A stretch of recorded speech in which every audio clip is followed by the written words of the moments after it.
Bonjour à tous et toutes, c'était D72 comment allez-vous? Moi, ça va très bien, aujourd'hui, c'est super cool. Aujourd'hui, je vous fais un autre review de distribution Linux. Alors, juste avant, ceux qui attendent mes réponses à vos questions pour la FAQ, je me laisse un petit peu plus de temps pour faire une belle liste de toutes vos questions et mettre certaines questions en ordre pour pas que ça se répète et que ça ait une sorte de progression logique. Donc voilà, en attendant, je vous présente cette vidéo sur Zorin OS. Ça fait quand même un petit bout déjà qu'on m'a demandé de faire un review de cette distribution. Donc, on va regarder ça aujourd'hui. Donc, on va commencer par ouvrir Chromium. Donc, vous voyez que la page d'accueil, c'est Google, Wikipédia, YouTube, Twitter. C'est zorinos.com/start et tu peux écrire des choses ici. Donc, c'est quand même cool que ça soit comme ça, la page de recherche. Donc, on va aller regarder, là, c'est quoi, là, sur leur site web, qu'est-ce que ça dit que c'est. Zorin OS. Donc, votre ordinateur plus rapide, plus puissant, etc. Donc, honnêtement, ça ne veut rien dire. CNET, TechRadar et PC World disent des bonnes choses à propos de cet OS. C'est le plus puissant et vous savez déjà comment l'utiliser. Ok, cool, très solide, blablabla, pas de virus, des applications et des jeux, regagner votre vie privée, c'est accessible, flexible et compatible avec plein de trucs, et là ça dit télécharger. Bon, ok, quand même cool. Si on va dans About, juste avant, ok, on voit que ça a été démarré en 2008 et que le but c'est, dans le fond, de donner là, la meilleure technologie dans les mains de tout le monde. Dans le fond, le but de cette distribution, c'est d'être simple à utiliser pour tout le monde et de bien fonctionner. Donc, si vous êtes, par exemple, sur Windows et que vous êtes tanné d'être sur Windows, ben, Zorin, il serait là, en fait, pour que ça fasse une transition facile. Donc, par exemple, il y a Linux Mint qui fait ça aussi, là, qui veut faire des transitions faciles, et aussi, par exemple, Solus OS. Voilà. Donc, il y en a plein qui font ça et on va voir si cette distribution-là réussit bien, en fait, à faire une belle transition vers Linux. Donc, c'est basé sur Ubuntu. Donc, c'est bien d'un sens parce qu'on a du bon support. C'est facile d'avoir du support. C'est facile d'avoir des logiciels, etc.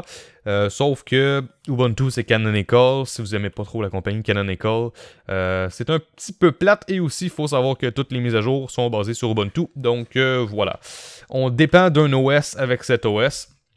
Mais c'est rien de nouveau, hein, ça arrive quand même souvent. Je voulais juste vous montrer aussi quelque chose d'autre en fait. Quand on va dans la section téléchargement, vous voyez qu'il y a trois catégories. Donc il y a Core, que j'utilise aujourd'hui, qui est une version gratuite. Et dans Core, on a par exemple LibreOffice, des utilitaires et accessoires pratiques. On a Windows, GNOME 3, blablabla, bon, en tout cas, une apparence de GNOME 3. Et c'est compatible avec des applications Windows, ce qui veut dire que Wine est installé. Bon, ok, c'est très bien. Mais c'est quoi les autres versions qui existent? Si on va dans la version Business... ça coûte 15 €. On a les meilleurs business apps. C'est quoi ça? Des business apps selon eux pour qu'on paye pour ça. Là. Home Bank. Ok. On a des trucs de musique. On a des trucs de multimédia. Honnêtement, je pense pas que ça vale vraiment la peine d'acheter ça pour ça. Pour 15 €, je pense que... En fait, je vois pas pourquoi on achèterait la version business pour 15 €. C'est juste ça, en fait. Je sais pas pourquoi. Par contre, la version Ultimate, il y a quelque chose qui est quand même intéressant. Si je fais un retour. La version Ultimate, ce qui est différent et qui peut valoir la peine, c'est le support. Voilà, c'est tout. Donc, ça coûte 19 €. On a tout ce qu'on a du core et on a aussi les trucs de business et en plus on a le support. Donc pourquoi la version business existe? Je sais pas trop. Honnêtement, à vous de voir ce que vous préférez.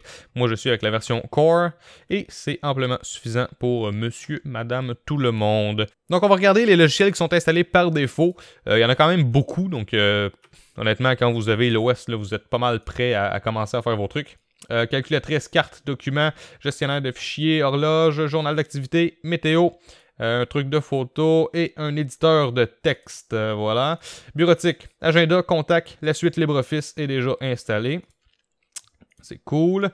LibreOffice Draw, outil de numérisation et l'éditeur d'image GIMP. Donc, quand même cool aussi. Donc dans la section Internet, on a Empathy pour la messagerie, Gary pour les emails, navigateur web Chromium qui est installé par défaut, et aussi on a Zorin Web Browser Manager. C'est un peu spécial, c'est un petit logiciel que quand il va s'ouvrir, c'est un petit peu long des fois ouvrir certains logiciels je trouve sur cet OS-là. Mais bref, vous pouvez directement à partir d'ici supprimer Chromium pour par exemple installer Firefox ou Web ou Midori. Voilà. Donc il y a ça qui vient avec. C'est quand même cool. Je ne sais pas à quel point c'est utile par contre, mais c'est là. Dans les jeux, on a quelques petits jeux qui sont préinstallés. Outils système, donc application démarrage, compte en ligne, créateur de disque de démarrage, disque gestionnaire de mise à jour, logiciel et mise à jour, méthode d'entrée, paramètres, pilote additionnel, pilote sans fil, sauvegarde, Zorin, blablabla. On va y revenir un petit peu tantôt aux paramètres et tout. Son et vidéo, on a Brasero, genre de gestionnaire pour graver et copier des CD. Cheese, application webcam. OBS, c'est moi qui l'ai installé pour enregistrer cette vidéo. PTV, c'est ça? PTV, ouais, ça a l'air d'être ça. Qui est une sorte de logiciel de montage vidéo que j'ai jamais testé et que j'aimerais bien tester. Donc on verra si c'est bon ou pas dans une autre vidéo, peut-être si ça vous intéresse. Parce que j'ai déjà fait une vidéo sur Kden Live, mais j'ai jamais KDEN Live, en tout cas dites-le comme vous voulez. Mais j'ai jamais essayé PTV. Rhythmbox pour la musique, vidéo pour les vidéos, voilà. Dans les utilitaires, aide, analyseur d'utilisation des disques, capture d'écran caractère, disque gestionnaire d'archives, journaux, moniteur système, mot de passe et clés. On a un utilitaire de backup, donc des sauvegardes qui est déjà inclus dans l'OS. Et il est quand même bien, donc c'est chouette. Les terminals, visionneur d'images, visionneur de documents, visionneur de police. Et enfin, on a Wine qui est préinstallé avec Play on Linux et Wine Tricks pour faciliter l'installation de logiciels exclusif à Windows sur Linux. Voilà. En bas, on voit là, la barre, c'est quand même bien. Ça fait penser à Windows 7 un petit peu. En bas, calendrier avec des notifications. Ici, on a nos options là, de power, etc. Non, je ne veux pas arrêter l'enregistrement. On a la possibilité de se déconnecter et on a les paramètres. Qu'on pouvait aussi accéder par ici. Juste avant, on regarde la Logitech. Ça semble être la Logitech d'Ubuntu. Donc, on devrait avoir quand même beaucoup de logiciels qui viennent avec. Voilà, rien de plus à dire vraiment. Logitech, tout à fait normal. Donc, on est dans les paramètres maintenant. Les arrière-plans, on va les regarder. Toujours le fun de regarder les arrière-plans qui viennent là, avec un OS. Donc, c'est très beau en fait. Ce sont tous de très beaux fonds d'écran, donc on voit l'attention aux détails qui a quand même été là dans cet OS-là. Regardez ça, c'est magnifique. Voilà. Donc, je regardais une vidéo tantôt justement sur Zorin pour un petit peu m'aligner, savoir quoi dire. Puis comme que la personne disait dans la vidéo, si l'OS il est bien fait, puis qu'en plus il y a des beaux fonds d'écran, c'est parce que il y a vraiment une belle attention aux détails. Donc, c'est pas faux. Donc, dans les options, compte en ligne, confidentialité, notification, pays, langue, recherche, Zorin, apparence, on va y revenir ça juste après. Là, Bluetooth, clavier, couleur, écran, énergie, imprimante, réseau, tablette, blablabla. Configuration du pare-feu, on a un pare-feu qui est déjà installé. Donc, j'écris mon mot de passe. Et comme vous pouvez voir encore, c'est long ouvrir le truc de pare-feu, je sais pas pourquoi. Donc voilà, vous pouvez mettre des règles de pare-feu, etc. Détails, ça c'est donc les détails du PC. Sauvegarde, c'est l'utilitaire de sauvegarde que je vous parlais tantôt. Donc, vue d'ensemble, dossier enregistré, dossier à ignorer, emplacement de stockage et planification. Donc, un logiciel de backup qui semble quand même très bien fait. Zorin Apparence, c'est là que je voulais vous apporter. Je peux cacher ça. Comme vous pouvez voir, on a ça en ce moment, c'est le mode qu'on est actuellement. Okay? Donc, voilà, vous voyez le genre. Si j'appuie ici, maintenant, j'ai une barre qui est plus petite en bas, comme vous pouvez le constater. Et si je fais cela, la barre maintenant, ben, elle est rendue en haut. Donc voilà, rien de plus simple. Donc là, je la remets en bas parce que honnêtement, c'est ce que je préfère. C'est spécial parce que je peux pas redimensionner la fenêtre ici, mais ça pourrait vraiment être redimensionné parce que là, regardez, je suis obligé de descendre. Je ne sais pas pourquoi c'est comme ça. Je veux dire, j'aurais pu juste le mettre en plein écran puis tout voir d'un coup. Pourquoi je peux pas resizer cette fenêtre-là précisément? C'est un peu désagréable selon moi. On peut activer ou désactiver la possibilité de mettre des icônes sur le bureau. Chose qui est quand même très cool. Personnellement, dans la vie de tous les jours, moi, j'aime ça que mon bureau, il n'y ait absolument rien dessus. Sauf que si je suis en train de travailler sur un projet, il faut que je télécharge plein de trucs, décompresser des trucs. J'aime ça pouvoir juste comme tout balancer sur le bureau, puis faire des trucs directement à partir de là. C'est plus simple, donc c'est cool qu'on puisse l'activer et le désactiver. Et ça, c'est d'autres trucs qu'on veut afficher sur le bureau, l'interface, les animations, etc. Les thèmes, ça, c'est intéressant aussi, parce que, personnellement, je trouve qu'en ce moment, ça a l'air un petit peu d'un jouet, l'OS, avec toutes les couleurs comme ça. Si je rouvre le terminal, vous voyez, là, même dans le terminal, là, quand j'écris des trucs, c'est tout bleu. Donc, c'est joli, mais j'ai pas l'impression d'être sur un OS professionnel. J'ai juste l'impression que c'est quelque chose qui est fait pour être beau. Par contre, si on regarde, par exemple, ce thème-là, ben là, voilà, déjà, c'est plus tout bleu et tout, c'est un peu moins coloré, sauf que j'ai juste plus l'impression d'être sur un OS qui est sérieux, et aussi, à la longue, je pense que c'est moins dérangeant pour les yeux qu'avoir un truc qui flash comme ça, là. Donc, si vous passez 4, 5, 6 heures là, à travailler sur des trucs, à faire de la programmation, par exemple, des trucs du genre, vous allez être bien content de pouvoir avoir quelque chose de plus... simple comme ça, mais vous pouvez mettre d'autres couleurs. Je trouve ça un petit peu dommage qu'il y ait des trucs genre ce rouge qui est super cool, mais quand j'appuie ici, le rouge, il devient genre rouge, rose, je sais pas trop. Il devient... C'est pas le rouge que j'ai choisi, c'est ça que j'essaie de dire. C'est un peu bizarre, mais bon, vous voyez, il y a des thèmes qui sont foncés.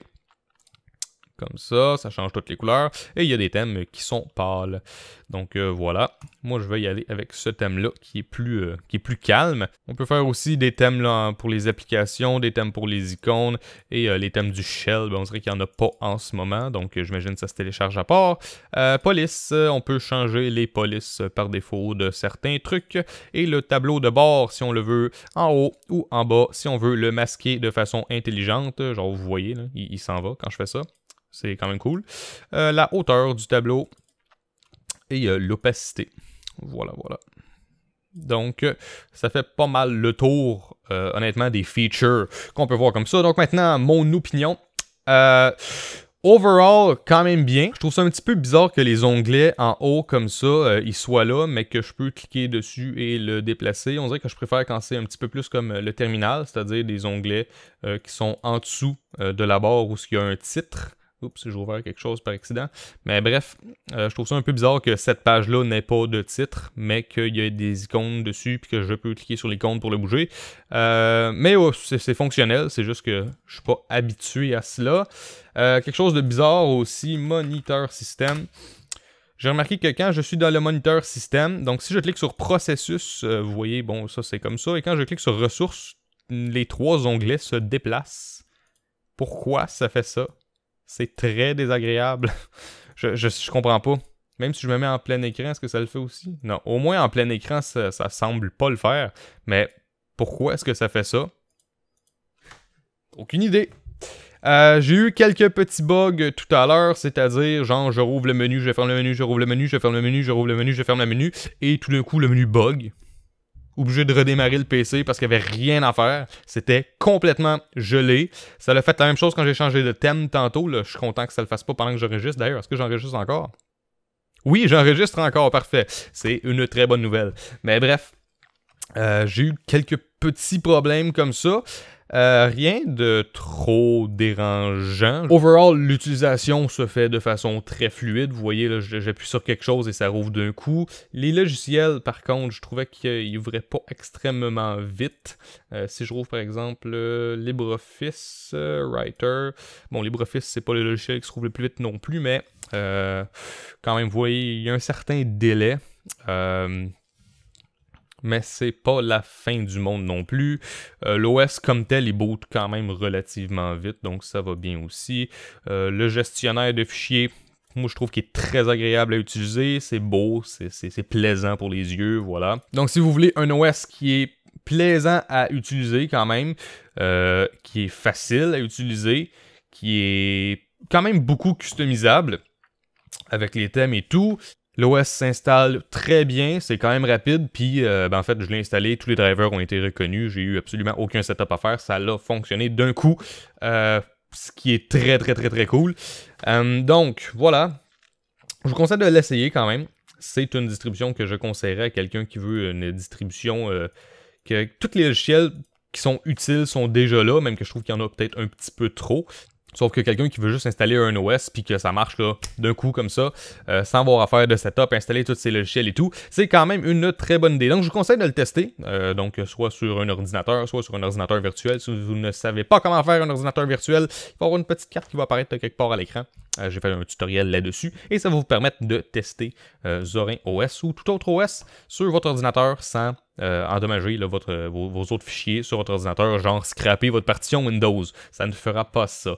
Donc voilà, j'espère que vous avez aimé cette vidéo sur Zorin OS. J'ai trouvé que c'était intéressant à essayer parce que ça faisait longtemps que j'en entendais parler et même qu'il est quand même relativement populaire sur DistroWatch, sauf que je l'avais jamais testé, j'avais jamais vraiment regardé en détail c'était quoi.